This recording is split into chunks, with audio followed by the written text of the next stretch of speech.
on n'est que à 3%. Donc, je pense que 10% pour l'Afrique du Nord, mais pour l'Afrique subsaharienne, on n'est que à 3%. Et vraiment, c'est un potentiel inexploité, surtout que, selon certains experts, qu'il y a un potentiel vraiment 2 fois plus supérieur si on se base par rapport à l'Afrique. Donc, je pense que tous ces éléments, bien sûr, il y a plus de détails dans le document que nous avons préparé. Tous ces documents, je pense, nous donnent une idée que vraiment, il ne faut pas se limiter ici. Et pour nos entrepreneurs, pour la survie et aussi pour le développement, il faut s'internationaliser et aller vers des marchés. Il y a les marchés qui sont les marchés européens, américains, qui sont des marchés qui sont structurellement basés et qui sont vraiment difficiles d'accès pour certains secteurs. Et il y a des marchés tels que l'Afrique, qui est enviée par tout le monde et qui présente vraiment un potentiel qui est énorme. Et on va voir dans les détails, la population déjà, on parle de 1,2 milliard d'habitants et qui va atteindre d'ici 2050, d'ici 25 ans, 2,5 milliards et dans 450 millions de jeunes. Donc on parle d'une classe moyenne qui est en train de se développer avec des moyens aussi pour acheter et pour consommer, mais aussi on parle de main-d'œuvre et donc c'est très très important et ce qui n'est pas le cas pour les autres continents. Bien sûr, à part l'Asie qui, qui, qui s'est développée durant ces dernières décennies, mais le siècle, le 21e siècle, c'est le siècle de l'Afrique. On parle aussi d'une croissance soutenue, on parle de 4,3% en moyenne par an. Et si on va sur quelques pays, vraiment, il y a un taux de croissance qui est beaucoup plus fort et vraiment, il y a un dynamisme qui est très, très important. Et on voit que beaucoup, les Chinois ont des stratégies pour s'implémenter. Les Européens, avec le Global Gateway, ont aussi une stratégie pour s'implémenter. Et donc, on a vu aussi que le Maroc, par exemple, c'est le premier investisseur africain en Afrique. Et le Maroc, notre économie n'est pas très loin de l'Afrique, mais vraiment, ils ont une stratégie qui vraiment marche. Nous, en Tunisie, nous avons une stratégie, mais je pense qu'on doit vraiment revoir un peu plus, être plus dans la pratique pour vraiment avoir un impact et s'assurer que nos entrepreneurs soient beaucoup plus présents dans les marchés africains. Et bien sûr, on parle d'un marché de consommation estimé par McKinsey, le cabinet, disons, de conseil, de 2500 milliards de dollars d'ici 2030, ce qui est vraiment énorme. Et donc, je pense que ça envie aux entrepreneurs aussi d'aller vers ce marché. Donc, les initiatives pour renforcer, on voit maintenant aussi, parce que ça reste, il y a beaucoup de défis aussi, on va en parler, on va en parler en détail dans l'étude, mais il y a des initiatives maintenant qui sont en train de pousser vers ça. Il y a la ZLECAf qui est un marché unifié d'1 milliard de consommateurs et dans la Tunisie, on fait partie. Il y a aussi l'infrastructure, il y a des corridors, il y a des transports qui sont en train, il y a des investissements en infrastructure qui sont en train d'être faits, qui améliorent, disons, la chaîne logistique de l'Afrique et la liaison entre les continents, donc ce qui compte vraiment un avantage. Et bien évidemment, il y a des secteurs clés. Donc, je ne vais pas arrêter dans les détails, mais je vais vous donner un peu quelques chiffres que nous avons recensés pour montrer le potentiel de l'Afrique. On commence bien évidemment par l'énergie renouvelable. L'Afrique possède 60% du potentiel solaire mondial, mais vraiment une infime partie de cette ressource est utilisée. Donc vraiment, il y a beaucoup d'opportunités dans ce sens, dans plusieurs secteurs. Et je pense que si on se positionne, déjà il y a des gens qui se positionnent, mais nous, vraiment, on peut, je pense, si on bouge, on peut vraiment avoir une place importante. Il y a aussi en parallèle de ça, il y a un besoin de 600 millions d'Africains qui n'ont pas toujours accès à l'électricité, ce qui reste dans le 21e siècle avec, on voit l'IA, le développement et tout ça. C'est inacceptable.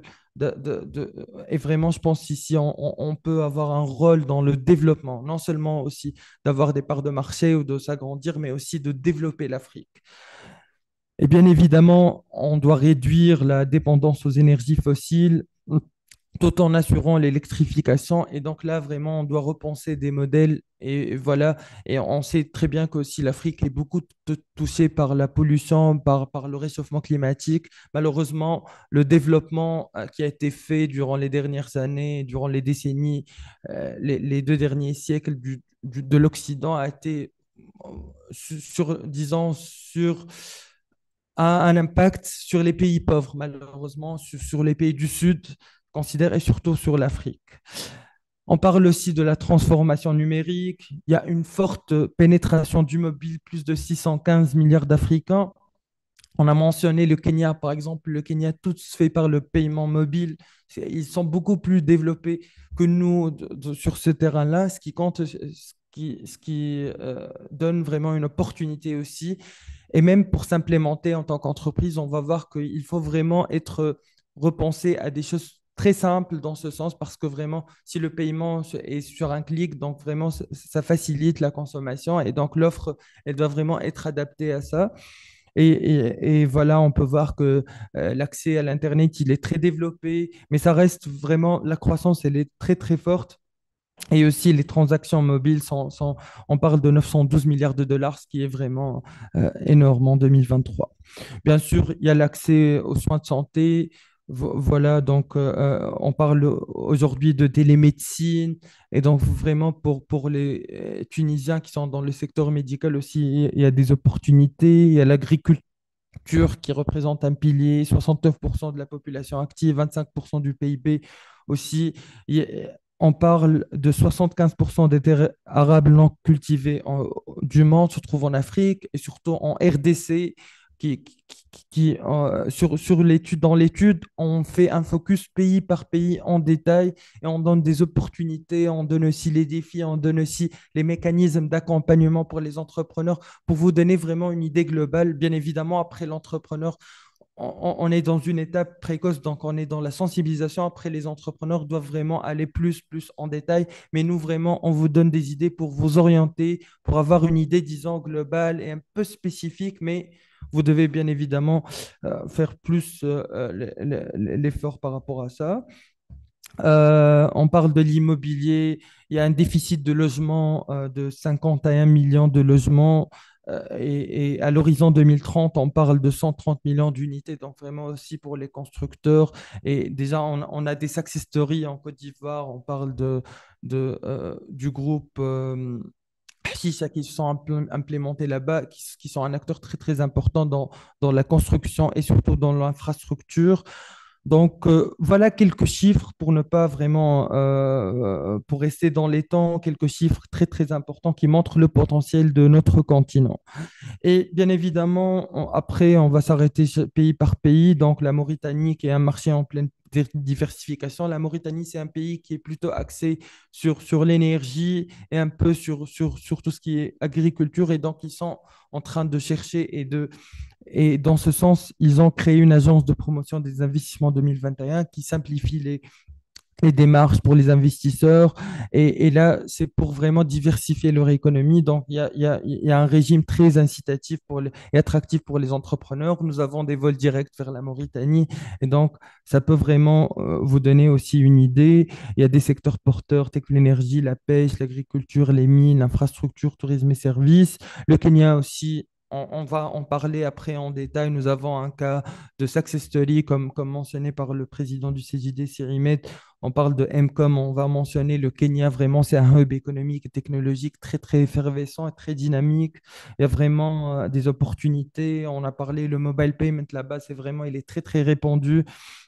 Donc voilà, il y a plus de détails dans l'étude, je ne vais pas m'arrêter beaucoup sur ça. Il y a la RDC aussi, d'immenses ressources naturelles, il y a des besoins infrastructures importants. Il y a le Sénégal aussi, c'est un hub économique en transformation. Il y a un plan Sénégal émergent qui est vraiment en cours et qui est vraiment en train de changer la donne. Il y a des, il y a vraiment beaucoup de choses qui sont en train d'être faites.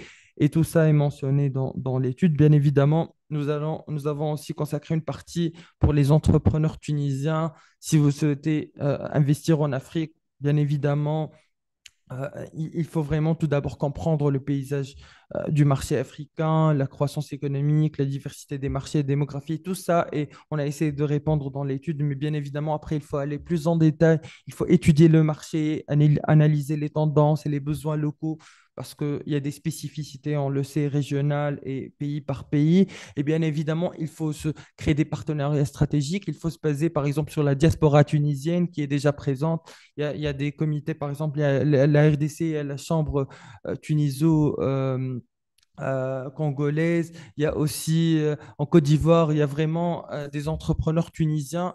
Et vraiment, pour s'implémenter, je pense que c'est une bonne idée de se baser sur cette diaspora. Il y a aussi, il faut s'adapter aux réalités locales, l'approche mobile first, la flexibilité des modèles économiques. Et bien évidemment, il faut miser sur l'innovation et sur l'IA. Maintenant, il faut que nos solutions ne soient pas outdated, c'est-à-dire il faut vraiment réfléchir à des solutions qui peuvent vraiment se développer et qui ne sont pas, disons, dépassées par le temps.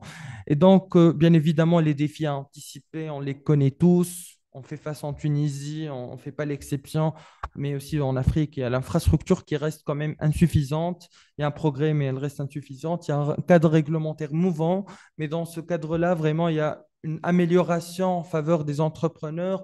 On dresse vraiment dans les pays cibles les changements réglementaires qui sont en faveur des entrepreneurs.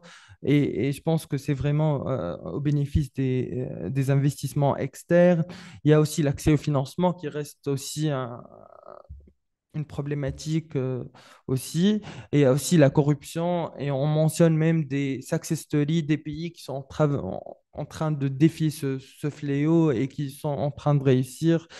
Donc voilà, donc pour conclure, donc voilà, l'Afrique vraiment offre des opportunités pour tout le monde et aussi pour les entrepreneurs tunisiens. Nous sommes africains, je pense que nous devons réfléchir comment à prendre aussi notre place dans ce développement. Il faut vraiment une approche stratégique, pragmatique, ciblée. Il y a des pays qui ne sont pas très loin de nous qui réussissent dans cette implémentation. Nous aussi, je pense, on a les atouts, on a le savoir-faire, on a les têtes, disons, qui peuvent vraiment réussir. Et on le répète toujours que ce qu'on a préparé, ce n'est qu'un début. Il faut vraiment qu'on s'engage collectivement et qu'on collabore ensemble. Et grâce, je pense, au projet Kawefel, bien évidemment, on va essayer de travailler avec cette étude, avec d'autres projets, tels que le projet qui va être mené par SI, tel que le projet qui va être mené par des autres acteurs, pour vraiment sensibiliser nos entrepreneurs, non seulement à Tunis, mais aussi dans les régions et aussi à travers les bureaux des CJD pour montrer cette importance-là. Donc, merci beaucoup. Merci beaucoup. J'espère que ça a été en tout cas intéressant. Ça a répondu à quelques questions. Et donc maintenant, on va passer à nos chers speakers et nos chers intervenants. Bien évidemment, les données, les chiffres, ils sont très, très importants, mais rien ne remplace l'expérience concrète des gens qui ont déjà fait le pas vers l'Afrique. Donc, nous avons vraiment un panel très riche et complémentaire. On a des structures publiques, des entreprises. Et donc, vraiment, je pense que ces témoignages vont vous permettre de comprendre les réalités du terrain, les défis concrets et aussi les opportunités et les mécanismes. Et dans ce sens-là, j'ai vraiment le plaisir d'accueillir comme notre première intervenante, Madame Houdé Trabelsi, directrice au sein du département de la prospection des marchés internationaux à la CEPEX, le Centre de promotion des exportations de Tunisie. Et je pense que grâce à son expérience, vraiment, elle joue un rôle clé dans l'accompagnement des entreprises qui souhaitent s'internationaliser. Et je pense que grâce à son expertise, elle peut vraiment nous donner une idée sur les dispositifs d'accompagnement spécifiques de la CEPEX que propose vraiment aux entrepreneurs tunisiens qui souhaitent s'internationaliser vers l'Afrique. Madame Houdé, vous avez la parole. يعيشك سي مهدي تسمعوا فيا j'espère.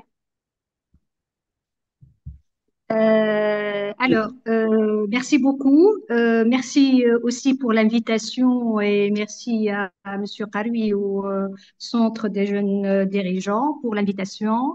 Si Mourad حاب يكون معاكم ولكن il a eu un engagement à la dernière minute, il m'a chargé d'être à sa place pour ce webinaire. مرحبا بكم الكل، مرحبا باللي سوسيتي لي جون انتربرونور لي ستارت اب اللي متواجدين معنا في الويبينار هذايا. Pour ceux qui connaissent pas encore le CPEX, CPEX هو مركز النهوض بالصادرات. Donc c'est un organisme public. عنده أكثر من 50 سنة. D'ailleurs في أفريل عملنا 52 ans d'existence. Tout ça pour vous dire l'importance de l'export في بلادنا وأهمية l'export en tant que locomotive pour le développement de l'économie في تونس في بلادنا. Donc j'ai que 6 minutes, donc نحاول نختصر au maximum. Mais je vous rassure que les informations أغلبهم موجود في السيت ويب. Sinon les coordonnées نتاعنا الكل موجودين كيف في السيت ويب. Sinon vous pouvez passer au CPEX. مرحبا بكم. D'ailleurs CPEX هي اسمها دار المصدر ودار هي دار المصدرين. Donc à tout moment مرحبا بكم باش تزورونا pour vous accompagner, pour vous faciliter la vie, surtout dans le domaine de l'export. Alors l'intervention نتاعي فيها 5 axes. باش نحكي لكم شويه على البرنامج نتاعنا 2025 اللي هو dédié للمارشي افريكان. خاطر لو مارشي افريكان depuis des années عاطينه اهميه كبيره وديما نخصولو rubrique spécifique في les programmes نتاعنا, que ce soit في les B2B, que ce soit في les foires et salons, que ce soit في الفوبرودكس. تو نحكي لكم من بعد شنو هو الفوبرودكس وكيفاش نعطيو des bonifications pour les marchés africains, pour les entreprises qui souhaitent travailler sur le marché africain. باش نحكي لكم على اهم حاجه اللي هي لي زيرسيتي نتاعنا لي ريبريزونطون نتاعنا سورتو لي ريبريزونطون نتاعنا في الافريك, اللي مالوغوزمون برشا شركات ما يعرفوهمش وما عندهمش علم بالوجود نتاعهم وكيفاش ينجموا يستغلوا وجودهم غاديكا pour avoir l'information actualisée, surtout اللي هما ils sont basés معناتها dans des pays très معناتها intéressants et surtout ils sont sur place sur terrain. باش نحكي لكم على الفوبرودكس كما قلت لكم, وباش نختم بالصالون IATF اللي هو صالون يهم لو مارشي افريكان وكل عام يصير في بلاد. وسي لا تونيزي et le CPEX qui organise la participation tunisienne في الصالون هذايا. et j'encourage nos entreprises باش يشاركوا في هذا المعرض هذايا. مازال deadline n'a pas été encore atteint pour confirmer la participation. Pour commencer البرنامج نتاع 2025 اللي هو كيف موجود في السيت ويب نتاعنا, تلقاوه في الروبريك agenda 2025. Pour cette année, on va viser 17 actions dédiées للمارشي africain. البرنامج نتاعنا مقسم على 3 actions. Donc عندنا des B2B باش يصيروا à l'étranger, donc dans des pays africains باش يصيروا في تونس. Donc كي نقولوا في تونس on va inviter des importateurs, des acheteurs, mais les marchés de la marché sub-africain et subsaharien. Et donc, il y aura aussi le TABM. Pour ceux qui ne connaissent pas le TABM, c'est le Tunisian African Business Meetings. C'est عملنا 3 éditions والسنة, donc ça sera la 4e édition باش تصير du 23 au 25 juin. Et j'invite tous nos exportateurs, jeunes promoteurs, start-up باش يتبعوا les actions نتاعنا. راهو نحطوهم الكل في السيت ويب. عندنا باج فيسبوك aussi وعندنا باج لينكدين. دونك حتى وانتم تشربوا في قهوتكم الصباح 5 minutes تعملوا طلع شنو هو اللي عندنا comme événement pour participer et être donc ne pas dépasser le deadline d'inscription. Donc le TABM, la 4e édition, du 23 au 25 juin.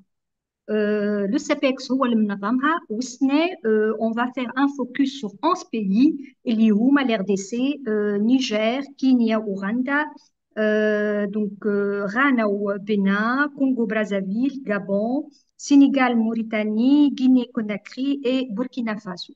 Donc pour ceux qui sont intéressés par ces marchés, donc n'hésitez pas à participer avec nous à ces rendez-vous.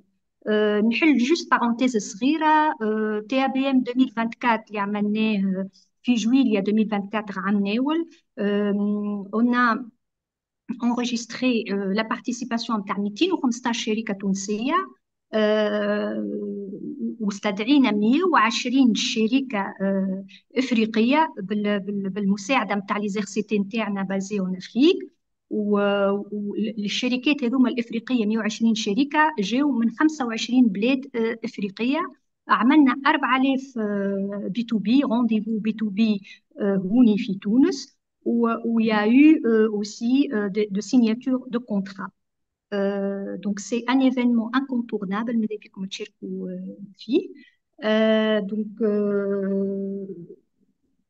pour le programme donc 2025, on a les actions في تونس, les actions à l'étranger. عندنا في موريتانيا، في رواندا، في كينيا، في نيجيريا، في كامرون. جينيرالمون أغلبية les actions نعملوهم في البلدان اللي فيهم les RCT نتاعنا. دونك هذا هي البرنامج. جو باس للدوزيام بوان اللي هو لو ريزو نتاعنا، لو ريزو ار سي تي. عندنا 6 انتين à l'étranger et je vous invite معناتها باش vous entrez en contact avec nos RCT. Les RCT les représentants نتاع CEPEX في البلدان هذوما هما ce sont des cadres du CEPEX où ils ont un mandat de 5 ans في البلدان هذوما. ils sont installés sur place أغلبيتهم مع سفاراتنا الموجودين غاديكا. Et donc, ils peuvent vous assister, vous accompagner, يعاونوكم. كيفاش يقول قايل كيفاش يعاونوكم. Déjà, une entreprise تحب, elle veut prospecter un marché bien déterminé. Elle entre en contact avec notre chef de représentation commerciale. هو يعاونها déjà باش يعمل لها un mini diagnostic باش يعرف déjà est-ce que elle est prête vraiment à exporter. خاطر راهو l'exportation vers l'Afrique ماهيش سهلة بالكل. دونك ديجا يحدوا مع بعضهم لي بريوريتي، يعاونوا باش يشوفوا هو حاضر ولا لا فينانسييرمون ستركتوريلمون اسكو il a bien spécifié les priorités stratégiques نتاعو. يعاونوا باش يحضروا لا استراتيجي داكسي للمارشي. خاطر اونتري ان مارشي نتاع l'Afrique de l'Ouest مش كيما l'Afrique de l'Est. Il y a une culture d'affaires, il y a un circuit de distribution qui est différent d'un pays à l'autre. Un pays enclavé, mais qui m'a bled عندها برد وعلى البحر. Donc, tout ça, c'est important. Donc, la présence d'un représentant CPEX sur place et sur terrain, c'est hyper important. Alors, d'autres là, à l'Internet, تجبد les informations, ça n'a rien à voir avec une information qui est partagée par une personne expert موجود sur place. Donc, je vous invite énormément à voir et entrer en contact. Les contacts, les coordonnées نتاع les représentants du CEPEX موجودين في السيت ويب كلهم. باش تلقاو لي ادريس ايميل، باش تلقاو لي واتساب نتاعهم. يسوفي باش تكلموا مع الواتساب تقول له مثلا انا قبل ما نمشي لك البلاد بور لا بروسبكتي ندخل en contact نتاع مع لو représentants CEPEX sur place باش يعاوني ينجم حتى ياخذ لي دي رونديفو مع شركات. il vous identifie les importateurs et les partenaires potentiels selon le produit terme. Tout ça, c'est important. Là.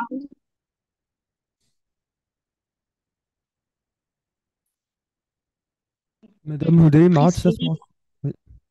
Ah, d'accord. Aïe, j'ai eu un. Alors, je vais. Aïe, aïe, aïe, aïe, aïe. نسمع فيك توا. C'est bon? تسمعوا فيا؟ Oui, نسمع فيك. Oui, نسمع فيك. Ah, يا باهي, j'ai eu un appel téléphonique. Mais أنا ما عادش نشوف فيكم مش مشكل. Je vais terminer باش ما نضيعش الوقت. Donc, les RCT, c'est important. راهو يعاونوكم باش يعملوا لكم des rendez-vous avec les sociétés. تمشي sur place يعاونك، يعمل لك l'accompagnement، يعاونك حتى في الفولي logistique. C'est important parce que c'est très cher de trouver un hôtel في البلاصة اللي أنت باش تعمل فيها les visites نتاعك. ينجم يعمل لك حتى des visites d'entreprise. Il vous arrange des rendez-vous. يربحك الوقت، يربحك énergie، يربحك les coûts. Donc, je vous invite encore une fois à contacter nos RCT. Je pense que parmi les participants معنا في الويبينار عندنا زميلنا ملك بسباس اللي هو الريبريزونتون تاعنا في RDC. Donc, ينجم يعاونكم énormément. N'hésitez pas à les contacter. D'ailleurs, pour ce webinaire, Bonjour à tous. voilà. بالك قول Merci. لهم un petit mot كان نسيت أنا حاجة ذكرهم. Non, un petit mot, non, mais juste pour encourager, juste pour encourager les sociétés et entrepreneurs tunisiens. قبل كل شيء مرحبا بكم الناس الكل باش ما ندخلش هكاك direct. Merci pour l'invitation, merci Odé pour le partage du lien. C'est très intéressant. Il faut que vous sachiez, chers entrepreneurs, que un représentant commercial du CEPEX à un pays donné, pour simplifier les choses, faites, comportez-vous comme si vous avez un représentant commercial de votre propre société. C'est ça. On est là pour vous. Donc, باش نمشي حتى للاخر بالكل باش نجي نوضح اللي قالته مدام هدى راهو في لي بيي افريكان avoir quelqu'un حتى باش يعرف الوقت اللي ياخذ فيه رونديفو avec une société donnée باش ما نوحلوش في امبوتياج وما نخسروش نهار ولا حاجه. Ça peut être très général mais c'est très délicat. رانا on est là pour vous. N'hésitez pas. Nos contacts sont disponibles sur le site web du CEPEX. Et voilà, nous serons très heureux de vous accueillir. D'ailleurs, ça fait partie de nos objectifs à nous-mêmes si on vous trouve des opportunités ou تخدموا في البلدان اللي احنا basés فيها.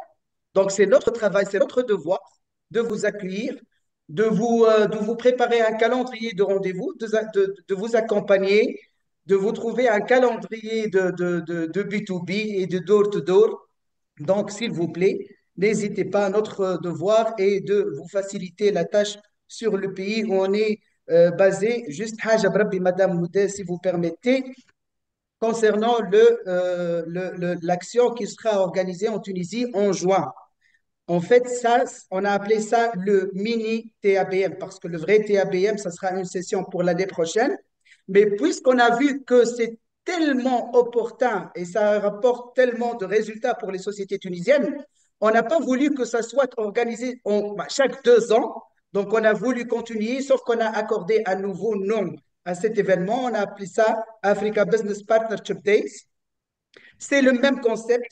C'est un événement d'invitation d'acheteurs africains des pays là où on est basé et de pays de voisinage. Par exemple, de mon côté, moi, je vais inviter des hommes d'affaires de la RDC et de la République du Congo, c'est-à-dire ce qu'on appelle la Congo-Brazzaville.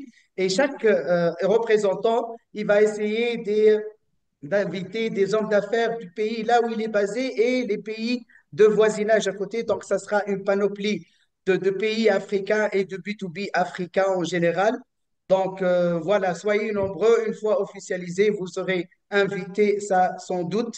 Et voilà, je suis avec vous jusqu'à la fin. Voilà, Merci, Simel.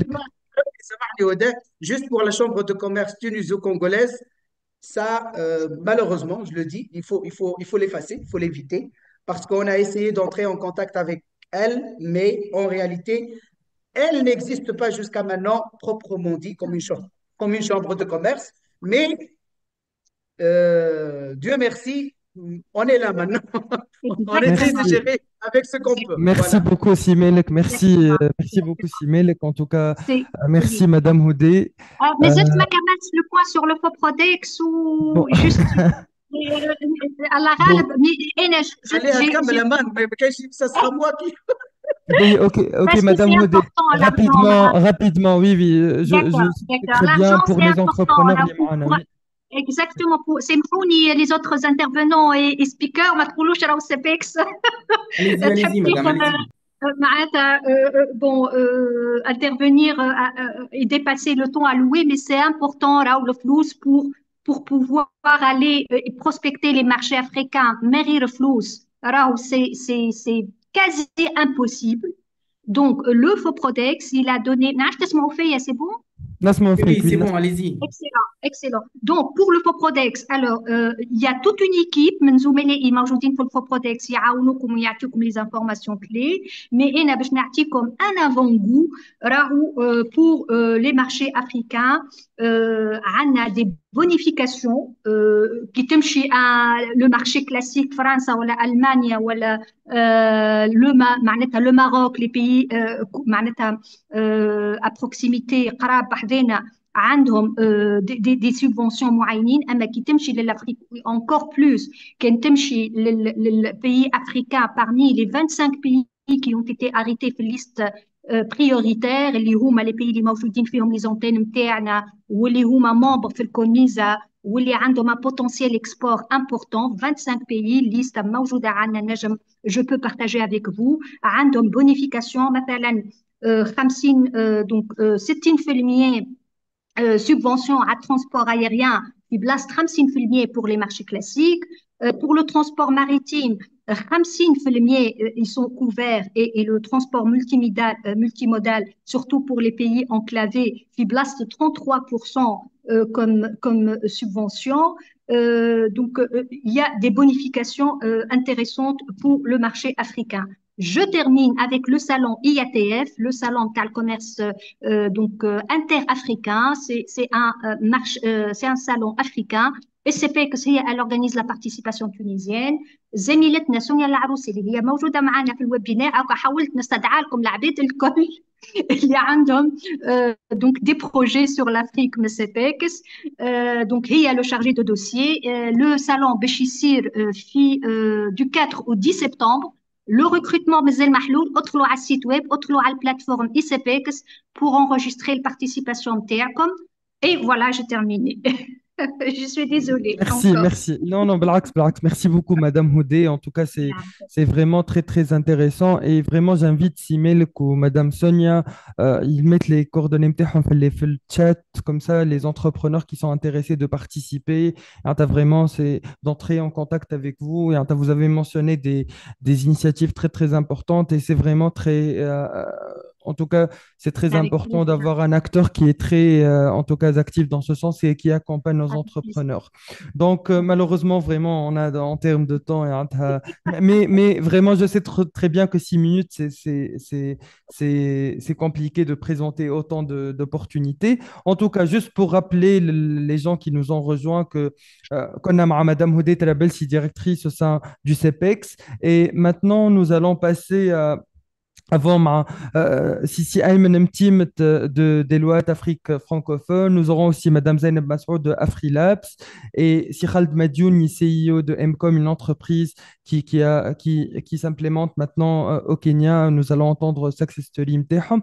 Mais maintenant, nous allons passer à Simez El Qassem, que grâce à eux, c'est un chef de projet expert technique chez Expertise France et grâce à eux que nous sommes en train de mener cette initiative.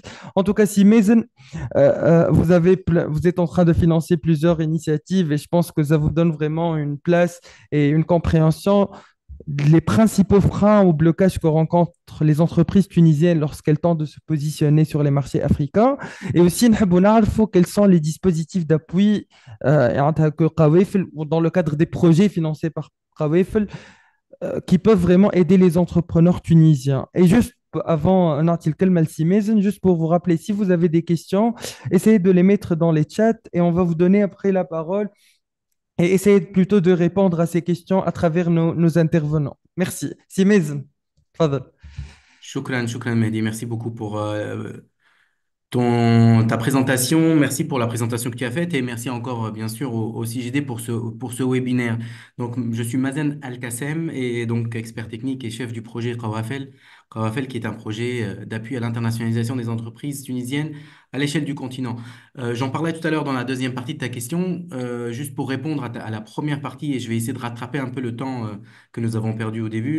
Très rapidement, de ce que nous avons vu, sur le projet Qawafel, c'est un projet que nous mettons en place depuis mai 2023, donc maintenant euh, 2 ans, donc ça passe. Et donc sur ce projet-là, nous avons, que ce soit avant la phase de préparation du projet ou même la phase de démarrage et de consultation durant les premiers mois du projet, nous avons identifié plusieurs on va dire, défis. J'aime pas trop les mots blocage, etc., mais plusieurs défis. Le premier, c'est très interne aux entreprises, aux PME et aux entreprises tunisiennes, et où il y a un défi de structuration et de gouvernance et de stratégie.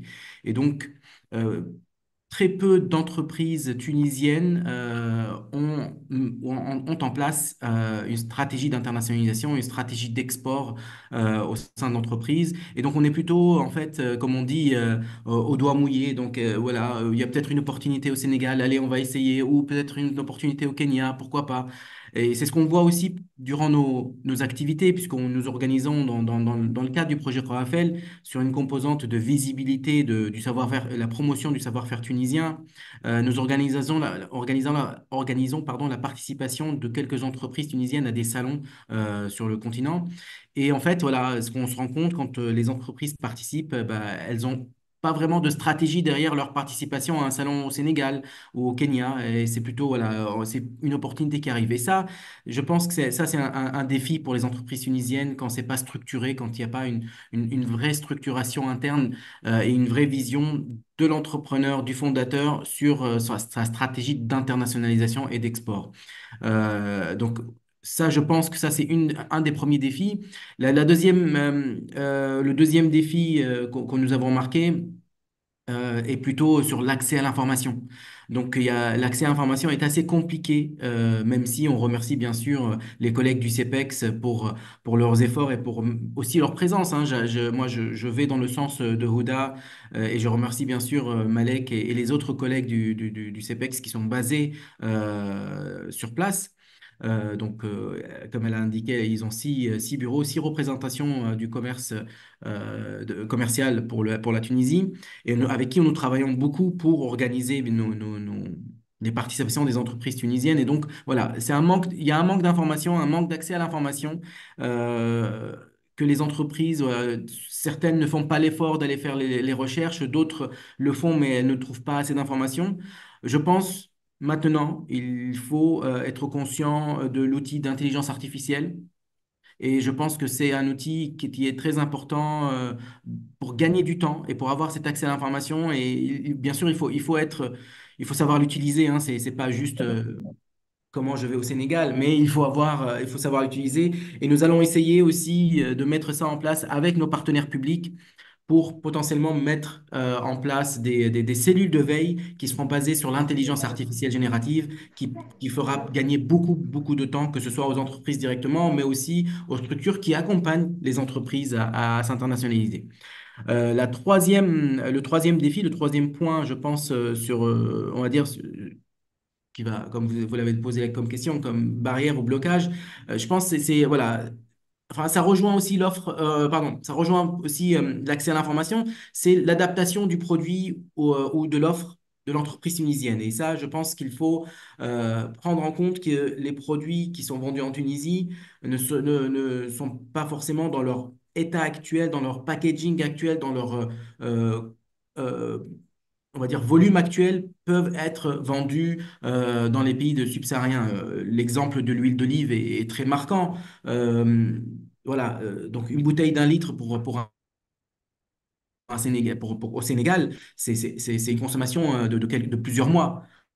Alors que pour nous, Afrique du Nord et même Moyen-Orientaux comme moi, un litre, c'est une semaine et demie. Donc, voilà. Donc, c'est l'adaptation du produit qui est très importante, où il faut avoir donc, cet accès à l'information, comprendre le marché pour pouvoir adapter son produit et le préparer au marché ciblé. Et donc, il ne faut pas non plus aller se diversifier sur les marchés. Il faut vraiment, je pense, avec une stratégie d'internationalisation, euh, faire de petit à petit, aller sur un petit marché, essayer, apprendre, échouer et apprendre, bien sûr, et continuer sur ça. Et le dernier petit point, peut-être, c'est bien sûr, c'est l'absence de relais locaux voilà, dans les pays ciblés, donc de réseaux, de partenaires sur place. Et donc, Et je pense que la présence du CEPEX sur place, la présence d'autres entrepreneurs tunisiens de la diaspora tunisienne sur place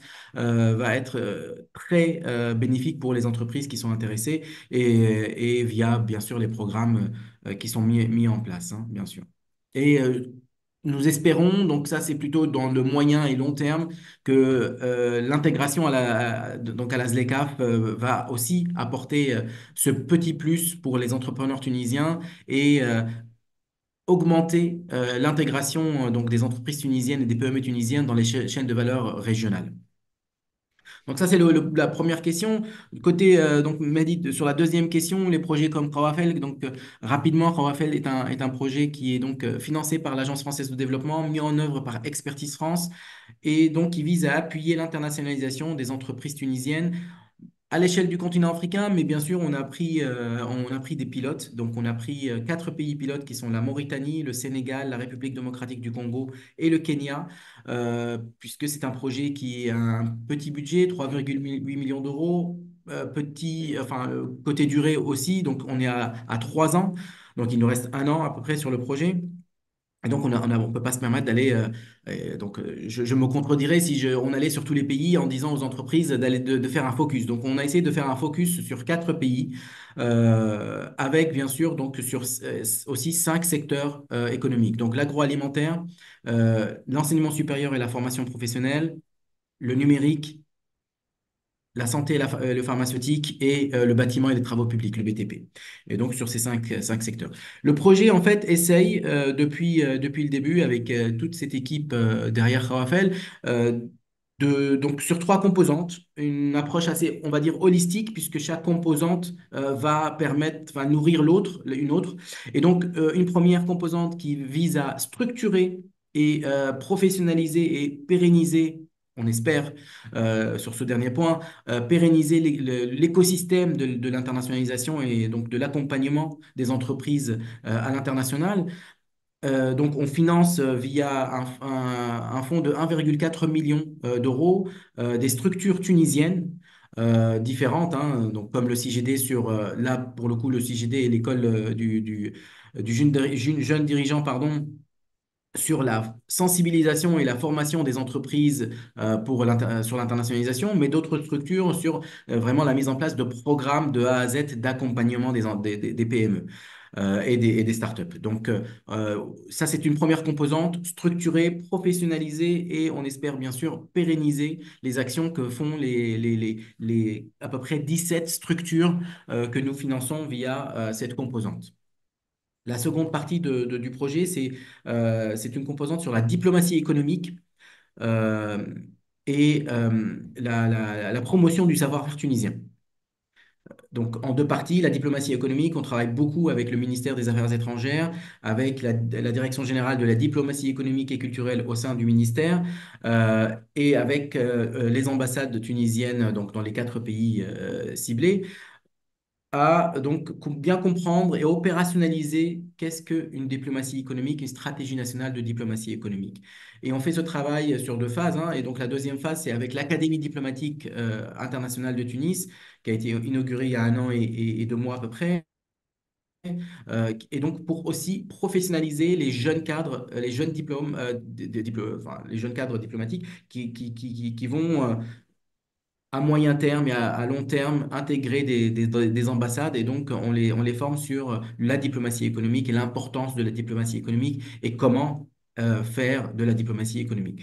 Donc la promotion, que je disais tout à l'heure, la promotion du savoir-faire tunisien, elle est basée sur donc euh, former et accompagner des entreprises tunisiennes sur des salons. Donc l'année dernière, nous l'avons fait avec euh, 14 entreprises, 5 pour le Sénégal et 9 pour le Kenya.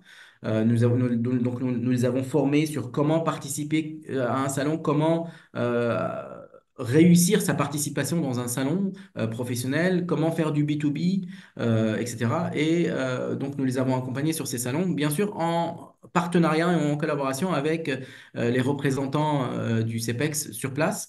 Et cette année, nous allons faire la même chose, mais sur donc des thématiques un peu différentes. Kenya aussi, donc Medexpo bientôt, donc dans 2 semaines, un peu plus de 2 semaines, et un salon sur l'agriculture à Dakar en mi-juin. Et même chose, hein, mais même aujourd'hui, on est dans les locaux d'Expertise France et on a une quinzaine, enfin les entreprises participantes qui sont en train d'être formées pour leur troisième jour sur comment participer et comment réussir sa participation à des salons professionnels.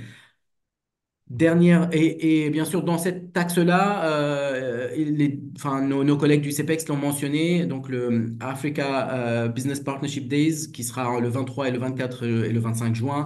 Donc, nous accompagnons aussi le CEPEX dans cette aventure, et donc pour aussi pouvoir inviter et avoir sur place en Tunisie des acheteurs, des donneurs d'ordre des pays ciblés, et pour qu'ils puissent visiter des entreprises tunisiennes et voir vraiment euh, comment les entreprises tunisiennes travaillent et bâtir en fait cette relation de confiance, quand un acheteur vient et visite une usine, il va tout de suite voir la qualité, il va voir le professionnalisme des entreprises tunisiennes et donc ça va bâtir une confiance assez importante pour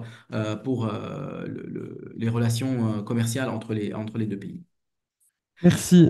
Pour terminer, juste donc la troisième composante, c'est une composante où on travaille avec le ministère, avec tous les ministères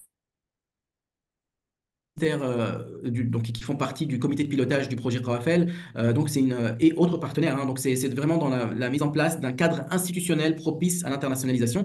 On travaille entre autres avec le CEPEX à la mise en place d'un programme d'accélération à l'export pour les primo-exportateurs, mais bien sûr avec d'autres partenaires publics sur leur montée en compétences et donc leur montée en compétences institutionnelle, hein, bien sûr, pour qu'ils puissent appuyer favorablement les entreprises tunisiennes à s'internationaliser. On vise des sujets assez divers, divers et variés par rapport à ça. Et nous essayons aussi de travailler avec donc nos partenaires publics tunisiens à mettre en place des partenariats stratégiques et long terme avec leurs pairs dans les pays ciblés. Et donc, on travaille aussi sur ce point-là, Inch'Allah, bien sûr, dans les mois qui viennent, on vous informera de certains partenariats qui ont été signés entre donc, la Tunisie et les pays cibles. Donc voilà, c'est ça. Merci beaucoup. Merci. Merci beaucoup. Si, Mazen, vous avez mis l'accent sur des points très très importants pour revenir, en tout cas par rapport déjà les opportunités offertes par le programme Rawefel et vraiment le partenariat aussi avec CEPEX et les différents composants du programme qui est très riche. Je vous invite aussi à consulter le site web aussi pour voir plus de détails sur le programme, les institutions, les 17 institutions bénéficiaires et tout ça. Et pour revenir pour les freins et les défis, donc défis de structuration, gouvernance, stratégie, l'accès à l'information, l'utilisation de l'IA, l'adéquation de l'offre et des services, je pense que c'est des points très très importants. En tout cas, je vous remercie beaucoup pour votre intervention. Pour rappeler, si vous avez des questions, vous pouvez les mettre dans les chats. Malheureusement, on sera un peu en retard. Au départ, on a essayé de faire un truc, disons, condensé rapidement 1 heure, mais je pense que vraiment, il y a beaucoup d'opportunités. On ne peut pas laisser ça.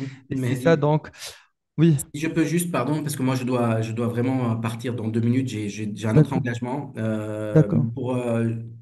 Pour nos participants Oui, sur LinkedIn, avec grand plaisir, ajoutez-moi, posez-moi vos questions, que ce soit sur le site, enfin, pardon, notre compte Kawaf LTN sur LinkedIn ou moi-même, Mazen Al-Kassem, donc comme c'est écrit, MAZEN-ALKA2SEM.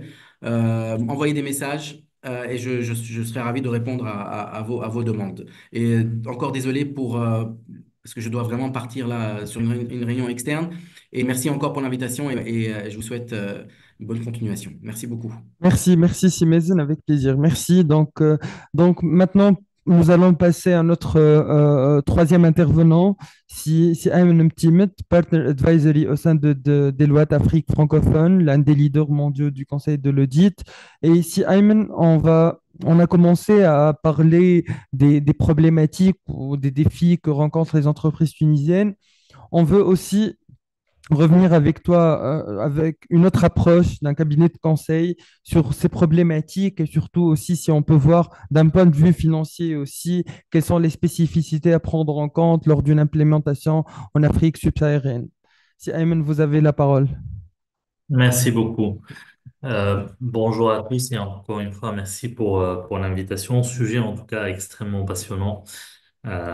Beaucoup de matière et effectivement, je pense qu'il y a même de la matière à faire quasiment peut-être une session par pays. Je pense tellement il y a des choses, il y a des choses à dire et il y a des choses à raconter.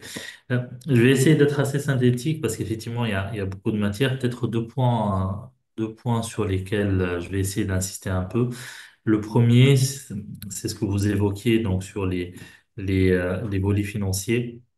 Alors, il y a quelques points qu'il faut prendre en compte, je pense, quand on fait de l'internationalisation, notamment en fait sur l'Afrique de façon générale. Le premier, qui est très important à mon sens, c'est la volatilité des monnaies locales. Toutes les monnaies ne sont pas forcément hyper stables. Il y a le franc CFA qui est amarré à l'euro. Il y a des monnaies comme le dirham, par exemple, au Maroc, qui est là aussi en fait amarré ou en tout cas assez stable en termes de volatilité. C'est pas le cas forcément de toutes les monnaies. Et donc, ça veut dire que il y a un risque de change qui peut être important, à la fois en fait sur les investissements et à la fois aussi en fait sur l'opérationnel et le montant justement des frais ou autres que peut encourir une PME tunisienne quand elle va à l'international. Donc ça, c'est un élément important et il ne faut pas hésiter, ou en tout cas, de couvrir le risque de change quand il y a possibilité de le faire, surtout dans des monnaies qui sont pas forcément en fait libres de change, en tout cas à l'international, où là aussi le risque peut être un peu plus important. Le deuxième élément, toujours en fait dans les volets financiers, c'est le risque de non-paiement, puisque là encore, en fait, il se décline de différentes façons. Il faut savoir que dans les différents pays africains, le taux de bancarisation varie beaucoup, donc toutes les entreprises ne sont pas forcément bancarisées et tous les pays ne sont pas forcément à un taux de bancarisation comme celui de l'Afrique du Nord, par exemple.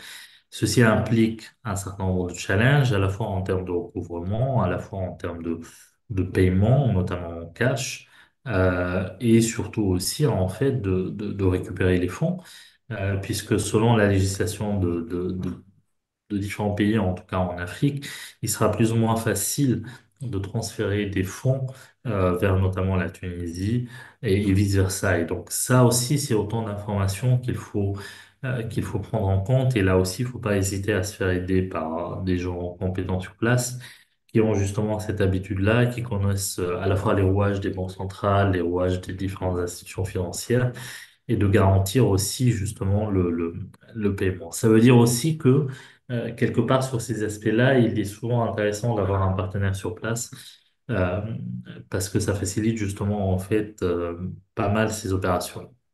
Le troisième point, qui est le cadre fiscal, qui peut être assez évolutif en fonction des pays. En tout cas, ce qui est sûr, c'est qu'il est différent. Les conventions bilatérales sont aussi différentes. En Tunisie, typiquement, en fait, il y a des retenues à la source qui sont faites dans certains pays d'Afrique qu'on peut faire valoir, en tout cas en Tunisie. Pas toutes, en tout cas. Il y a un certain nombre de textes là-dessus. Il y a des textes qui régissent les opérations qui sont dans des zones économiques spéciales, notamment par exemple quand on parle de la ZLECAf ou autre. Et donc, c'est autant d'éléments là aussi qu'il faut prendre en compte à la fois sur le pricing, à la fois dans l'activité que font les PME dans les différents pays. Et puis enfin, il y a l'accès au financement, qui est là aussi en fait en raison de la bancarisation, mais aussi en raison, enfin, dû au fait que les marchés de capitaux ne sont pas non plus tous aussi développés dans les pays d'Afrique qui peut être relativement difficile. Donc, il n'est pas forcément évident d'avoir accès à des financements, d'avoir accès à des crédits quand on veut faire un certain nombre d'opérations fait dans les pays africains. Et donc là aussi, élément à prendre en compte, notamment lorsqu'on choisit justement la stratégie d'internationalisation. Peut-être trois, quatre points au-delà de ces aspects financiers, puisque La première partie de la question était vraiment en fait sur les volets un peu fiscaux et financiers, mais si on sort de ce cadre-là, il y a aussi un certain nombre d'éléments qu'il faut prendre en compte et qui sont tout aussi importants. Le premier, je dirais en fait, c'est la diversité du way to do business en fait. C'est la façon dont on opère et la façon dont on fait du business en fonction des différents pays africains. Alors, clairement, c'est différent de ce qu'on fait notamment en Tunisie. Et c'est aussi différent quand il s'agit du Sénégal, de la Mauritanie, de la RDC et de l'Afrique du Sud ou autre. Donc, on ne fait pas du business de la même manière. Il y a des spécificités à la fois culturelles, en termes de langue, en termes de façon de faire. Et donc, du coup, il faut vraiment avoir une approche pays par pays, quasiment, en fait, dans la réflexion quand on fait justement sur l'internationalisation. Le deuxième volet, c'est vraiment en fait l'adaptation du produit. Je pense que Mazen l'a évoqué un peu tout à l'heure. Mais en tout cas, ce qui marche en Tunisie ne marchera pas forcément ailleurs.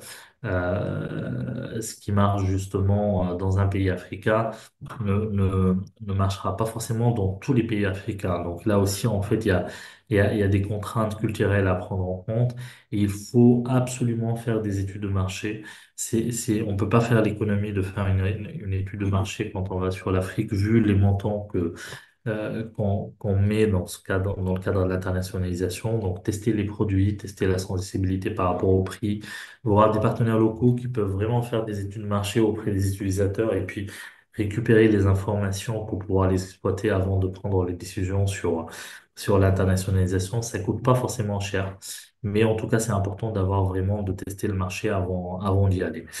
Troisième point, je l'ai évoqué à plusieurs reprises, mais je pense que c'est un point fondamental. Les partenaires, c'est des éléments clés. De façon très générale, on ne fait pas du business seul en Afrique. C'est compliqué, c'est risqué.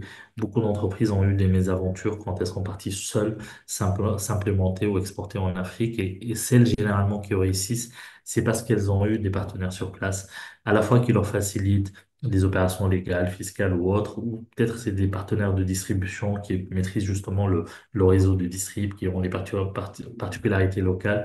Et c'est des éléments qui font à la fois gagner du temps, de l'argent et qui sécurisent vraiment en fait les investissements qui sont faits en Afrique. Donc, je vous encourage vivement à réfléchir sur cet aspect-là. Et en tout cas, c'est un élément clé aujourd'hui en fait pour la réussite des opérations d'internationalisation en Afrique. C'est pour ça que notamment ce qu'expliquait Mazen tout à l'heure, le B2B qui fait souvent, c'est vraiment pour à la fois trouver peut-être des clients, des fournisseurs, mais surtout aussi pour trouver des partenaires. Et ça peut être très intéressant. Et enfin, il y a une stratégie d'internationalisation à faire, hein. Donc, tout ça, ça résume tout ce que j'ai dit tout à l'heure. En fonction de tous ces éléments-là qu'il faut regarder, il faut définir sa stratégie d'internationalisation à la fois avec les produits qu'on va pousser ou peut-être les adaptations du produit dans la formule, dans le packaging, dans la façon de les pousser, dans le marketing, dans le business model qui va être adopté. Il y a une logique d'internationalisation à choisir. Qu'est-ce que je fais? Est-ce que je fais une joint venture? Est-ce que je fais de la production, de la distribution? Parfois, produire quelque chose sur place coûte beaucoup moins cher en fait que de l'acheminer et de l'exporter ou parfois l'assembler. C'est quelque chose d'important. Si on est par exemple sur de l'industrie, sur de l'électronique, sur de la mécanique, il faut penser justement à l'après-vente et donc il faut avoir aussi un réseau de partenaires pour la partie maintenance, etc. Donc tout ça rentre finalement en fait dans le cadre de la stratégie d'internationalisation qu'il faut prendre le temps de faire de façon en fait très objective et qui permettra derrière justement à la PME d'avoir tous les éléments qui vont bien, déjà pour décider y aller ou pas, deux, pour décider où y aller et trois, pour décider comment y aller. Merci beaucoup aussi, Ayman. Vraiment, c'est des points vraiment, je pense, muhims pour les entrepreneurs. Donc, si je rappelle les points que vous avez mentionnés, donc du point de vue financier, donc la volatilité des monnaies locales, le risque de non-paiement, un cadre fiscal évolutif. Et pour revenir dans un cadre plus global, il faut connaître les spécificités culturelles, une approche pays par pays, les produits, l'adaptation du produit. Vraiment, il faut rappeler aux entrepreneurs il faut tester les marchés, et aussi des partenaires solides pour baser l'internationalisation. Et tout ça se résume si on a une stratégie d'internationalisation claire et qui est réfléchie, qui est faite d'une façon méthodologique, on peut vraiment éviter, en tout cas, diminuer le cas de cassure dans le cadre d'une internationalisation. Merci, CM. Peut-être on revient vers vous pour une autre dans les questions-réponses. Maintenant, je passe la parole. J'ai le plaisir, en tout cas, d'accueillir Madame Zainab Massoud. Elle est représentante d'AfriLabs. C'est le plus grand, disons, réseau de hubs d'innovation. Il est présent dans 52 pays africains. Madame Zainab معروفة برشا عند les startups. Elle était la directrice de The Dot. Donc, nous sommes très, très ravis de l'avoir avec nous. Donc, Madame Zainab, c'est très simple. On veut savoir. Donc, on a voulu, au départ, on avait une structure publique. Après, on a vu, en tout cas, l'expertise et la connaissance d'une structure d'appui qui est dans la coopération. Après, ici, Ayman d'un cabinet de conseil. Et là, une autre structure qui aide directement les entrepreneurs, disons, on veut savoir c'est quoi le réseau AfriLabs et comment il peut aider les entrepreneurs tunisiens en Afrique. Merci. Merci beaucoup. Alors, merci beaucoup pour l'invitation. AfriLabs, c'est simple. انت قلتها, c'est le plus grand réseau de hubs d'innovation en Afrique. On compte plus de 500 hubs d'innovation dans 53, مش 52, 53 pays africains. Donc, par hub d'innovation, on définit نحن incubateur, accélérateur. On définit aussi les centres technologiques ou toute structure de support pour des jeunes talents innovateurs de manière générale. Donc, AfriLabs, شنو يعمل? AfriLabs renforce des capacités des hubs d'innovation. Les hubs d'innovation, c'est des acteurs locaux qui sont très impactants dans leur environnement local, très rooted معناتها vers le terrain. Qui m'a في تونس, quand tu as un incubateur ou un hub d'innovation, il regroupe des startups, des experts, il est en relation avec les institutions publiques, il est en relation avec le monde corpo, les entreprises, grandes, petites, PME, etc., avec d'autres ONG et associations. Et l'objectif est toujours d'avoir un maximum d'impact local. Donc, regrouper à un niveau continental des hubs d'innovation aiderait à renforcer les écosystèmes locaux de manière générale. Donc, la philosophie d'AfriLabs, Ubuntu, c'est on n'existe pas par soi-même, on existe grâce aux autres et pour les autres. Donc, on renforce les capacités des hubs, on les aide à se développer, on renforce les capacités, la cible, le target, اللي هو ينجم يكون start-up, ينجم يكون PME innovante, ينجم يكون un jeune, on forme aussi au métier de la tech, ou à l'innovation, ou à l'IHO.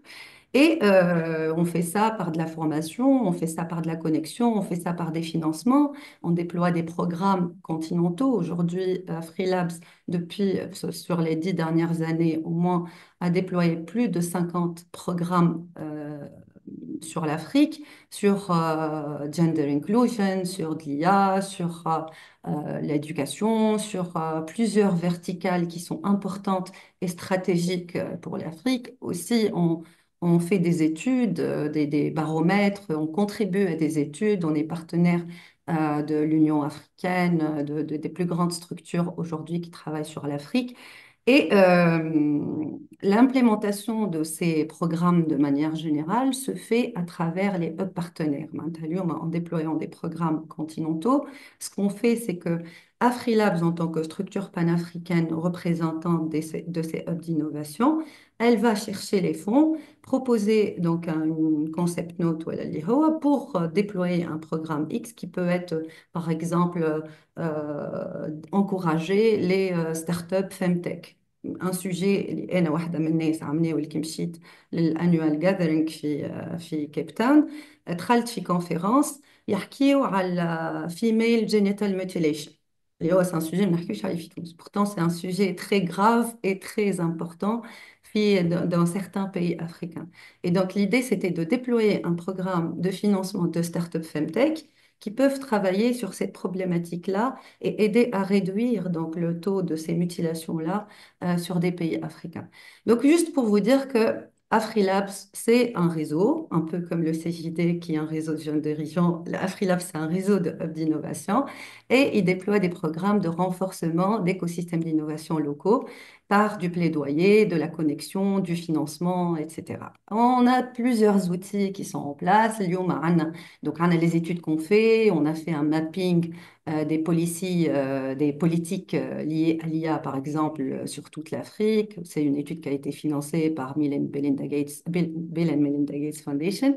On a aussi mappé les talents IA grâce à un partenariat avec Intel et on a développé une étude sur la deep tech avec Brighter Bridges. Donc, on fait des études qui un peu donnent des chiffres un peu ces marchés africains. Et je ne parlerai pas de un marché africain, il y a plusieurs marchés africains. Il y a 54 pays africains aujourd'hui et chaque marché a ses spécificités, chaque pays a sa culture et chaque pays a sa manière de faire. Tout comme la Tunisie, hein, Lyouma qui est Lyouma, un entrepreneur ou l'investisseur étranger qui est le Tunis, Wahdo, c'est très difficile. Donc, avoir des points d'ancrage, des partenariats, etc., c'est très important. On a des outils technologiques, on a des plateformes, on a AfriLabs Academy.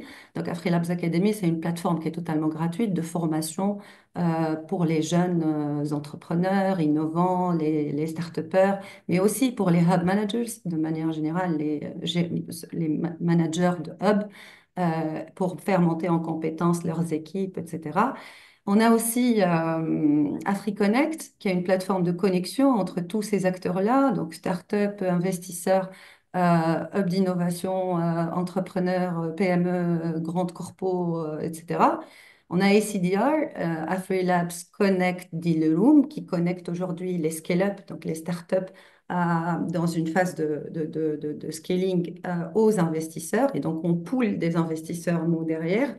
Et on a des partenariats avec Plug and Play, etc., et de grands VC funds derrière pour permettre notamment à ces startups de faciliter donc, la levée de fonds et de se développer plus facilement. Et puis, on a aussi différents programmes qu'on implémente à travers les hubs d'innovation avec les experts partenaires, etc. On a des programmes de plaidoyer qu'on fait. On est souvent présent dans les grands événements de plaidoyer de manière générale en Afrique. Et on a un grand événement phare tous les ans qui est l'AfriLabs Annual Gathering, ou le rassemblement d'AfriLabs, qui regroupe un peu tous ces acteurs-là dans un seul endroit. Maraf Lam, donc l'année dernière, c'était en décembre à Cape Town. Ça a regroupé 1200 acteurs de l'innovation euh, à Cape Town pendant 3 jours. Cette année, c'est prévu début octobre à Nairobi, au Kenya. Donc, si ça vous intéresse, je peux vous partager le lien de l'annual gathering et vous êtes les bienvenus. Alors, comment AfriLabs peut aider les innovateurs tunisiens à accéder au marché? Comme je comme AfriLabs, c'est un réseau de hubs d'innovation et les hubs d'innovation sont très ancrés dans leurs écosystèmes locaux. Donc, trouver des partenaires, trouver des investisseurs, trouver des débouchés commerciaux, ça, c'est facile à faire quand on a les bonnes connexions en terrain. Rien que sur les pays Qawafil, par exemple, que Mazen a cité, qui sont le Sénégal, Mauritanie, RDC et Kenya, on a 58 hubs partenaires, plus 20 en Tunisie. Donc, connecter ces gens-là, c'est quelque chose de très facile à faire. Et comme un peu ce qu'on avait fait à The Dot, qui d'autre rôle The Dot te connecte avec, en peer-to-peer mode, avec des pairs, donc des gens qui te ressemblent, des start-upers qui ont démarré peut-être avant toi, voilà, qui sont au même niveau d'avancement que toi et qui partagent leur expérience, t'aident un peu à surmonter les défis, fournissent un peu un shortcut pour certains problèmes et t'aident à trouver des solutions beaucoup plus rapidement. Donc, on fait un peu la même chose sur tous les écosystèmes, là où on a des hubs partenaires, et on fait donc des connexions bien personnalisées pour chaque besoin, pour chaque demande, etc. Donc, on crée des ponts entre les différents pays, entre les différents écosystèmes, entre les différents hubs, différentes startups, entre les différents stakeholders, de manière générale acteurs d'un écosystème d'innovation et donc de l'écosystème dans sa globalité, hein, institutions publiques, universités, entreprises privées, start-up, centres de recherche, tout ce qui aujourd'hui définit un écosystème d'innovation. Donc, Afrilabs apporte ça, apporte les connexions, apporte l'accès au financement, apporte des études et un chiffrage aussi. Aujourd'hui, on a parlé du manque de données de manière générale et de data sur certains marchés. Afrilabs fait des études. Bon, jusque-là, comme on est accès hub d'innovation, donc nos études sont plus sur l'environnement de l'innovation et de la technologie de manière générale. Et puis, on accompagne tout ce beau monde pour un peu développer des solutions africaines pour l'Afrique. Ça, c'est en ce qui concerne AfriLabs. Et je pense que comme je suis la dernière à passer, c'est celle qui a le moins de temps pour présenter. Juste si tu permets, j'aimerais ajouter un truc, c'est que euh, vous l'avez dit au départ, l'Afrique, c'est 1,4, vous avez présenté 1,2, mais nahna, les données qu'on a, c'est 1,4 milliard d'habitants en 2024, qui vont atteindre donc 2,5 milliards en 2025, ce qui fait le quart de la population mondiale. Aujourd'hui, la moyenne d'âge, elle est de 20 ans et c'est une moyenne d'âge qui ne cessera d'augmenter, ce qui fera que c'est des talents à recruter, c'est des clients potentiels qui pourront être approchés et c'est tout un environnement économique qui va s'améliorer petit à petit. Parmi les 8 pays qui contribuent actuellement à plus de la moitié de la croissance démographique mondiale, il y en a 5 qui sont africains, dont la RDC, le Nigeria, je les ai notés d'ailleurs, la Tanzanie, l'Éthiopie et l'Égypte. Donc, le plus grand pool de consommateurs, au-delà de la Chine et de l'Inde, qui reste très grand, c'est africain. Donc l'Afrique, c'est pas qu'aujourd'hui, c'est aujourd'hui, demain, après-demain et tout le futur dans sa globalité. L'Afrique aujourd'hui a un nombre de startups licornes qui est impressionnant. Euh, on voit un peu on a des noms qu'on connaît très bien, Kima Faori en Égypte ou Flutterwave au Nigeria. Il y a aussi Andela qui est nouveau parce que jusque-là, on a vu naître des licornes plus fintech. Aujourd'hui, on commence avec Andela, qui est une start-up nigérienne. On commence à voir naître des start-up qui sont dans l'externalisation de talent. Donc, on n'est plus que dans la fintech. La fintech, c'était plus parce que certains pays africains ne disposent pas d'une infrastructure bancaire comme celle de la Tunisie, par exemple. Donc, c'était beaucoup plus simple de faire du mobile payment, etc. Aujourd'hui, on voit naître des Go My Code quoi, de grosses boîtes, des techs, d'externalisation de talent, etc. Ce qui nous montre un peu la tendance aujourd'hui à voir l'Afrique comme un pourvoyeur de talent sur le long terme et comme un vrai marché de consommation aussi par la suite. Donc, tous ces outils qui ont été proposés aujourd'hui, que ce soit via le CEPEX, Rawefel, etc., c'est des outils qui sont là pour aider tout entrepreneur qui souhaiterait partir ou découvrir un pays africain. C'est vrai qu'on manque de data, c'est vrai que la mobilité reste difficile. Peut-être Ayman a parlé de volatilité et mobilité des fonds et des financements. Moi, je parlerai aussi de la mobilité des personnes. La mobilité des personnes est très difficile en Afrique. Aujourd'hui, les billets d'avion sont beaucoup plus chers. C'est beaucoup plus cher de voyager dans un pays africain que de voyager en Europe. Entre pays africains, c'est encore plus cher parce que la Tunisie aujourd'hui a quand même des prix, présente aujourd'hui des prix qui sont relativement abordables. Par contre, tu veux faire aujourd'hui un Rwanda-Kenya qui sont juste à côté en avion, tu payes 2 fois un Tunis-Paris. Euh, il y a plusieurs éléments à prendre en considération. Il se trouve qu'il y a plusieurs acteurs qui sont là aujourd'hui pour vous conseiller, qui ont l'information, pour vous connecter, pour vous mettre en relation avec des gens qui peuvent vous aider un peu à accélérer le process. Donc, profitez-en. Merci beaucoup, Madame Zainab. En tout cas, Mzil, il y a un autre intervenant juste بعدك si Khaled Madiouni, Ah oui, ça on va. va, on va passer le parole, mais merci beaucoup pour la présentation. En tout cas, c'est très intéressant. Et Dim, des fois, on oublie que il faut vraiment aussi travailler sur l'écosystème pour assurer vraiment un appui périn pour les entrepreneurs. Il faut aussi s'assurer qu'il y a un écosystème qui comprend les enjeux et qui est structuré, qui est renforcé. Donc, je pense ici le rôle, en tout cas le double casquette, c'est-à-dire l'écosystème et les entrepreneurs, c'est très, très intéressant. Et toutes les initiatives que vous avez listées, AfriLabs Academy, AfriConnect, les programmes de plaidoyer, Annual Gathering, je pense que c'est très, très intéressant de suivre et surtout de voir les résultats de toutes ces initiatives. En tout cas, merci beaucoup et merci pour le partage des liens dans le chat. En tout cas, nous allons maintenant finir par notre dernier intervenant. Vraiment, on s'excuse pour le retard. Je vais passer la parole à Sikhald Madjouni, CEO de Mcom, une entreprise tunisienne qui est en train, je pense, de se lancer dans l'Afrique de l'Est et spécifiquement au Kenya. Et donc, c'est une plateforme qui fournit automatiquement aux entreprises des applications de commerce mobile no-code, autonomes et natives.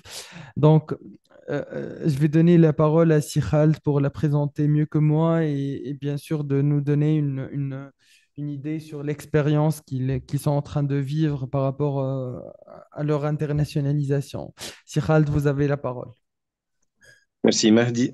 Bonjour à tous. Merci pour l'invitation en fait, et l'opportunité en tant que JD Manéha pour présenter euh, notre expérience en Afrique. On va dire, Anna personnellement et même mon cofondateur, on a eu de l'expérience avant sur l'Afrique, mais vraiment, l'Afrique aujourd'hui, c'est pas l'Afrique d'il y a, on va dire, 20 ans ou 25 ans en arrière. Vraiment, c'était difficile. Hein. Penser à s'exporter en Afrique, c'était très difficile en termes de data, mais aussi en termes de logistique et en termes de d'implantation sur place, ainsi de suite. Donc, je me présente tout d'abord. Donc, Khaled Mediouni, je suis cofondateur et CEO de Mcom.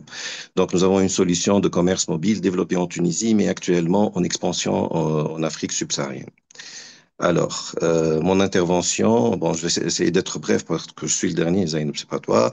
Donc, je vais essayer de m'axer sur quatre axes. Par la suite, je suis ouvert à toutes les questions et même si au-delà de ce webinaire, donc je m'ouvre à tous les idées et toute autre personne qui veut de l'aide. Donc, je vais partager mes contacts et le contact de notre entreprise aussi. Donc, premier axe, c'est dire l'Afrique, c'est un continent numérique en accélération. Ça, c'est un truc très ancien. En fait, actuellement, l'Afrique, elle a, euh, elle a pris l'initiative. Pourquoi? Parce que l'infrastructure, en fait, que les autres pays, on va dire européens ou nord-africains ou même au Moyen-Orient, l'infrastructure dont ils disposent est absent en Afrique. Donc l'Afrique, elle a sauté, on va dire directement, parce que le TIC n'est pas un luxe, mais c'est une nécessité en fait, parce qu'il y a beaucoup de choses qui n'étaient pas possibles en Afrique avant avec les solutions de TIC et l'infrastructure, laissons dire numérique, a laissé beaucoup de choses qui sont devenues possibles pour eux, surtout dans les domaines, on va citer le commerce, la santé, l'éducation et autres. Donc, en fait, les solutions numériques d'aujourd'hui, qui ont été développées ailleurs, pas en Afrique principalement, mais ils viennent combler un manque structurel qui est ressenti en Afrique pendant plusieurs années. Ça, c'est le premier point. En deuxième point, les entrepreneurs tunisiens sont très favorables. En fait, quand tu visites, on a visité plusieurs pays, quand tu visites un pays africain, la première chose qu'on te dit, c'est vous êtes africains comme nous, les Tunisiens. Donc il y a une proximité culturelle, géographique aussi. Et quand on dit culturel, c'est pas forcément la langue, parce que en fait, on est au Kenya actuellement et ils parlent anglais, mais réellement, c'est vraiment culturel. On te parle de football, on te parle de choses qui sont communes en Afrique. On te cite des noms de joueurs tunisiens. Là, on peut dire que la culture aussi, ça joue très très bien pour s'introduire dans ces pays-là, subsahariens surtout parce qu'ils sont beaucoup plus proches de nous. Pardon. Donc, l'entrepreneur tunisien, il a une expertise technique reconnue en Afrique, surtout dans notre domaine, en matière de développement mobile, web, etc., ainsi que cloud, par exemple. On cite qu'en Tunisie, actuellement, il y a beaucoup de data centers qui sont en train d'être ouverts. Pourquoi aujourd'hui, en Afrique, on essaie de mettre leurs données au-delà du continent africain, euh, tandis qu'il y a des data centers en Afrique, ça réduit tout ce qui est accès aux données, le temps d'accès aux données, la latency, et ainsi de suite. Donc, on connaît ça en tant que technicien du domaine. Il y a aussi l'agilité entrepreneuriale des Tunisiens et ceci est forgé puisqu'on évolue dans un contexte économique exigeant en Tunisie. Euh, la première spécificité est que le marché tunisien est très petit. Donc, ça nous laisse dès le début ouvert pour aller à d'autres marchés. Donc, on dit toujours que le marché tunisien pour une PME ou une start-up tunisienne, c'est un marché de test pour s'envoler par la suite. Et il n'y a pas mieux d'aller en Afrique tout d'abord que d'aller sur d'autres marchés. On va, on va parler, on va dire pourquoi. Donc ça, ce deuxième point, donc en résumé, tout ceci donne aux entrepreneurs tunisiens une position idéale pour proposer des solutions, laissons dire adaptées et adaptées aux réalités locales du marché africain. Donc, pour nous, par exemple, l'exemple de Mcom. Donc, Mcom, en fait, c'est une solution no-code. Donc, le mot est très reconnu actuellement, no-code. Donc, évitez de coder. Vous n'êtes pas un développeur, mais en même temps, vous pouvez avoir euh, laissons dire, l'opportunité, sans avoir de compétences techniques, de créer votre propre solution. Dans notre cas, c'est une application mobile de vente. Donc, nous avons testé cette solution ici en Tunisie et actuellement au Kenya. Là, au Kenya, vraiment, où la dynamique mobile est très avancée. Donc, vous avez cité un peu la Kenya, ce qu'on appelle le M-Pesa, c'est le paiement mobile par excellence aujourd'hui en Afrique.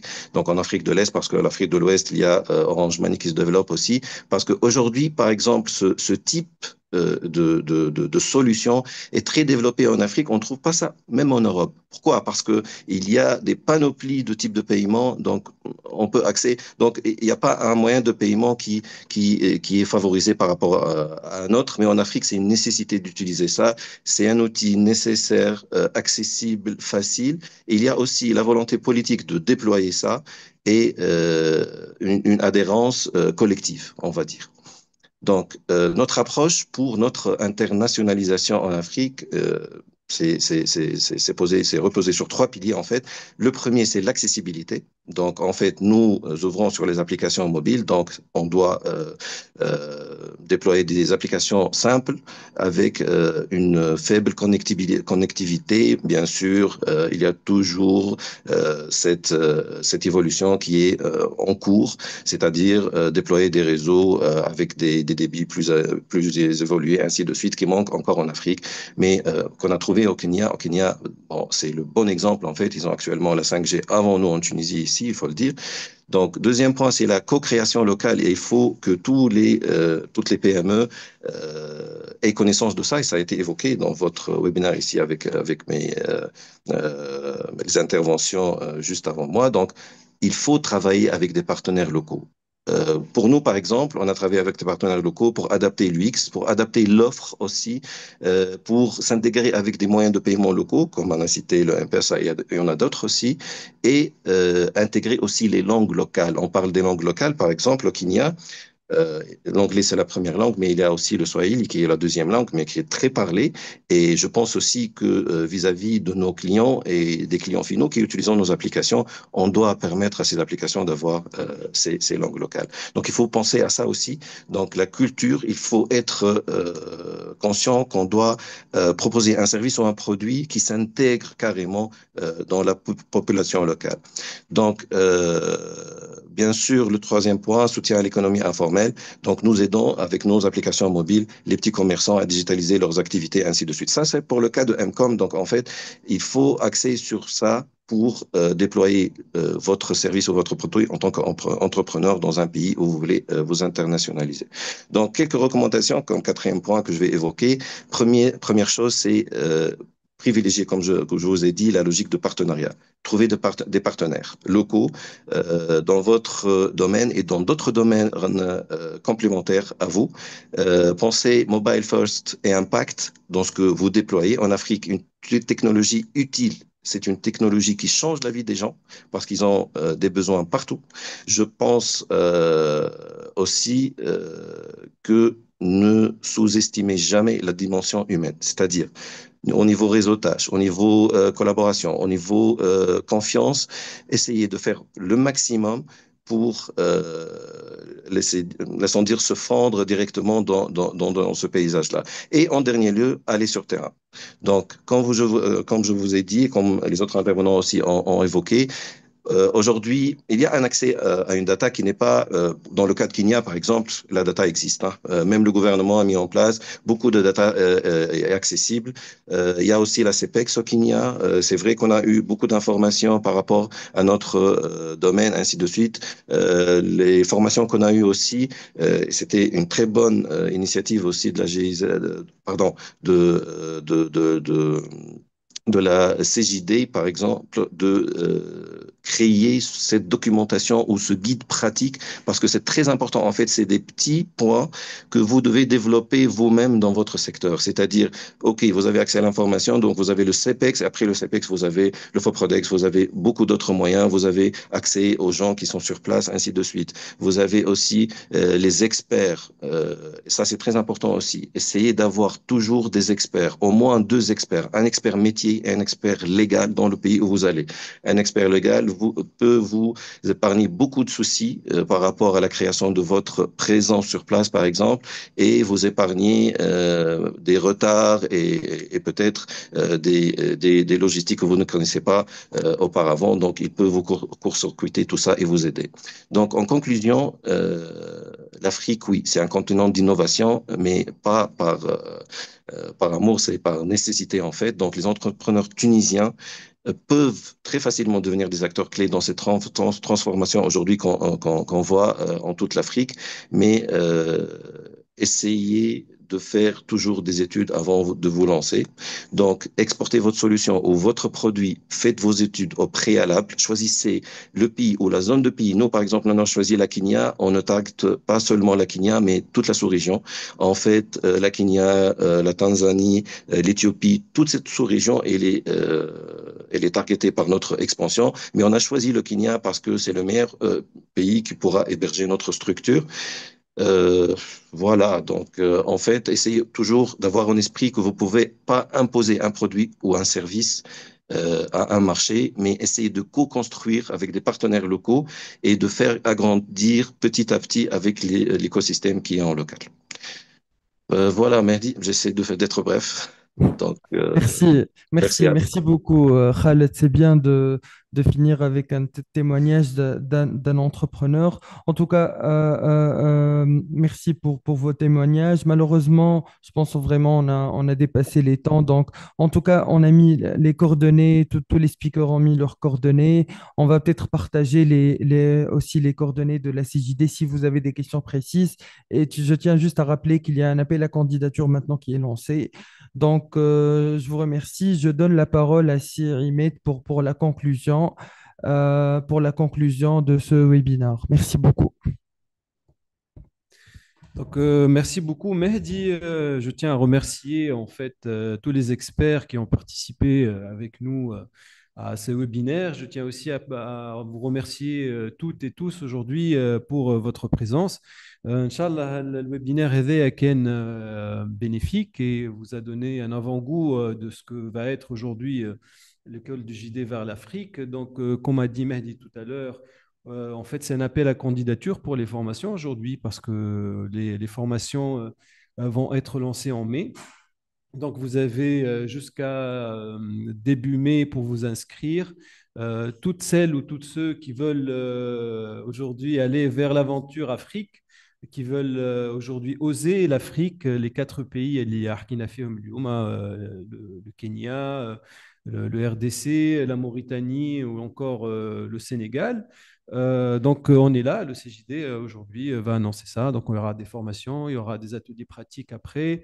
Il y aura deux événements de sensibilisation, un en juin et un en troisième trimestre. Et enfin, il y aura un mentoring aussi qui sera personnalisé pour aujourd'hui accompagner, Inch'Allah, nos aventuriers à aller vers cette belle aventure ensemble. Donc, n'hésitez pas à vous inscrire aujourd'hui et Inch'Allah, pour un mot de conclusion, Inch'Allah, l'Afrique est une terre d'opportunités voilà. Et enfin, pour conclure, juste une dernière annonce. Le CJD, il a fait aujourd'hui, il a signé une convention de partenariat avec le CEPEX, donc pour pouvoir être plus, mettre en avant l'export, mettre en plus l'internationalisation. Et n'hésitez pas à revenir vers nous si vous avez besoin des questions ou si vous avez besoin d'un quoi que ce soit comme aide ou comme soutien pour vos entreprises ou vous-même. Merci à toutes et à tous et à très vite pour le démarrage des formations de l'école du JD vers l'Afrique. Bonne journée à toutes et à tous. Merci. Merci beaucoup. Au revoir. Bonne journée Au à revoir. tous. Bye bye, bonne Merci, bonne journée, bonne journée. journée. Au revoir. Bye bye.